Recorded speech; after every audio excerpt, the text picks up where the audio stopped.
அன்பானவர்களே, அன்பு வணக்கங்கள். ஏன்பா எப்ப பார்த்தாலும் கவலைப்பட்டு கொண்டே இருக்கிறாய் என்று உங்களை சுற்றி இருப்பவர்கள் யாரையாவது ஒருவர் கேட்பதை பார்த்திருப்பீர்கள் இல்லையா? நீங்களே கூட எதையோ ஒன்றை நினைத்து கவலைப்பட்டு கொண்டுதான் இருப்பீங்க. எதுக்கெல்லாம் கவலைப்படுறோம்? கொஞ்சம் யோசனை பண்ணி பாருங்க. கடந்த காலத்தில் நடந்து போன இழப்புகளை, துரோகங்களை, அவமானங்களை, ஏமாற்றங்களை, வஞ்சகத்தன்மையை, இப்படி உங்க வாழ்க்கையில நிச்சயமா ஏதாவது ஒண்ணு நடந்திருக்கும்.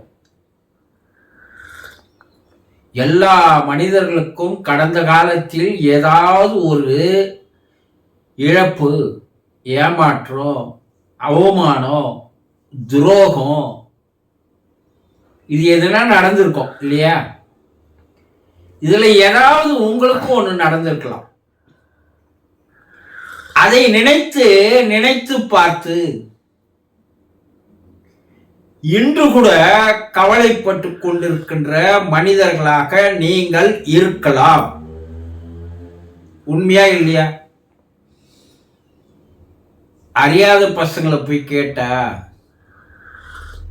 காதல் தோல்வியில அதையே நினைத்து கவலைப்பட்டு கொண்டிருப்பவர்களாக இருப்பாங்க. கொஞ்சம் குடும்பஸ்தனை பார்த்தா தாயோ தந்தையோ குழந்தையோ இறந்து போன இழப்பை பற்றி கவலைப்பட்டு கொண்டிருப்பாங்க. ஒரு வியாபாரிய போய் பார்த்தா தொழிலில் ஏற்பட்ட நஷ்டத்தை நினைத்து கவலைப்பட்டு கொண்டிருப்பான்.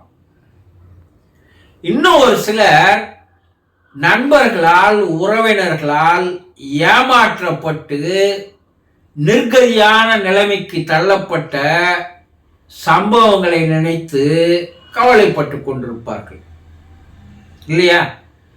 சரி, கல்லூரி மாணவனை பார்த்தா தேர்வுல தோற்று போனதை நினைத்து கவலைப்பட்டு கொண்டிருப்பார்கள்.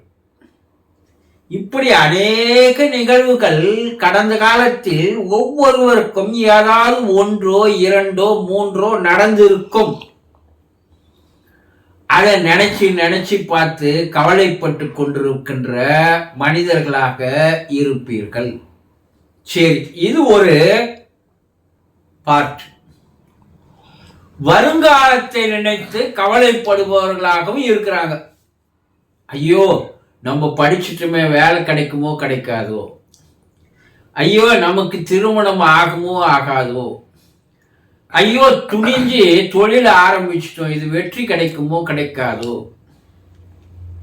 இப்படி வருங்காலத்தை நினைத்து பார்த்து கவலைப்படுபவர்களாகவும் இருக்கிறீர்கள். இது ரெண்டு நிகழ்வுகள் ஒவ்வொரு மனிதனையும் கவலைக்கு உள்ளாக்குகிறது. எதிர்பாராத விதமா இப்போ நிகழ்காலத்துல நீங்க எதிர்பார்க்கல, நீங்க நம்பவே இல்லை. ஆனா உடல்நிலை ஒரு பெரிய நோயால் பாதிக்கப்படுகிறது. எனக்கு இந்த நோய் வரும் நீங்க எதிர்பார்க்கல, இந்த நோய் நமக்கு வரும் நீங்க நம்பல. ஆனா நிகழ்காலத்தில் எதிர்பாராமல் நடக்கின்ற நிகழ்வுகளை நினைத்தும் கவலைப்படுகிறீர்கள். ஐயோ நம்ம வாழ்க்கை என்ன ஆகும், நம்ம குடும்பம் என்ன ஆகும், நம்ம மருத்துவ செலவை சமாளிக்க முடியுமா, நம்ம இன்னும் எத்தனை நாளைக்கு வாழ்வோம், இப்படி கவலைப்படுகின்ற மனிதர்களும் இருக்கிறார்கள். கவலை இல்லாத மனிதர்கள் யாருமே இல்லை. எல்லோருக்கும் ஏதோ ஒரு கவலை இருக்கு இல்லையா? ஆனா இந்த கவலை என்ற ஒன்று அது ஒரு பெரிய மனநோய். அது பல பேருக்கு தெரியறதே இல்லை. அது உங்களை சிறுக சிறுக சிறுக சாகடிக்கும். உங்களை செயல்பட விடாமல் முடக்கிவிடும். சிந்தனைகள் சீராக இருப்பதற்கு வாய்ப்புகளே தராது. எதிர்காலத்தை துணிவோடு அணுகுகின்ற அந்த துணிவு இல்லாது போகும். இந்த கவலையே ஒரு சிலருக்கு பயமா மாறிடும். ஒரு நாணயத்தினுடைய இரு பக்கங்கள் போல கவலை பயமாகவும் பயம் கவலையாகவும் மாறிவிடுகிறது. இதுல இருந்து எப்படி வெளிவருவது என தெரியாமல் மனசோர்வு, மன அழுத்தம், மனச்சிதைவு என்ற கண்ணுக்கு தெரியாத மனநோய்கள் அதிகமாக உருவாகிறது. மனம் பாதிக்கப்பட்டா உடம்பு பாதிக்கப்படும், உடம்பு பாதிக்கப்பட்டா மனம் பாதிக்கப்படும்.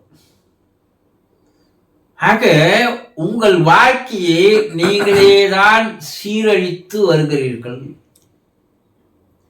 இதிலிருந்து எப்படி வெளியே வர்றது? ஏன்னா கடந்த காலம் கடந்து போனதுதான். அது மறுபடியும் நீங்க என்னதான் கவலைப்பட்டு கொண்டிருந்தாலும் இழந்தது திரும்பி வராது. தோல்வி வெற்றியாக மாறாது. இழப்பு சரி செய்துவிட முடியாது. அது போயிடுச்சு, செத்து போச்சு. அதை நினைத்து நீங்கள் செத்து கொண்டிருப்பது நியாயமா? போப்பா, போனது போனது, இனி வரப்போறத பார்க்கலாம். இறைவன் அற்புதமாக வாழ்வதற்காக தான் உங்களை படைச்சான். நல்ல உடலை தந்தான், நல்ல மனத்தை தந்தான். அப்போ அந்த மனதை செம்மைப்படுத்திக் கொள்வதற்குண்டான வழியை தெரிந்து கொண்டால் கவலை இல்லாமல் உங்களால் வாழ முடியும். அப்படி யார் வாழ்கிறார்களோ அவன்தான் இறைவனுக்கு பாத்திரமாக, இறைவனுடைய அன்புக்கு உரியவராக இருக்கிறார்கள் என்பதை சித்தர்கள் தெளிவாக கூறுகிறார்கள். அந்த கவலையெல்லாம் விட்டு தொலைங்க. வரப்போறது வரட்டும், அது ஏன் நினைச்சுன்னு இருக்கணும்? சரி, வந்துடுச்சு, என்ன பண்றது? அது எதிர்நோக்கத்துக்கு உண்டான தைரியத்தையும் மன வலிமையையும் மன உறுதியையும் எப்போது நீங்கள் உங்களுக்குள் வளர்த்துக் கொள்கிறீர்களோ அப்போது கவலை இல்லாத மனிதர்களாக உங்களால் வாழ முடியும் என்பதை தெளிவாக தெரிந்து கொள்ளுங்கள். சந்தோஷம்.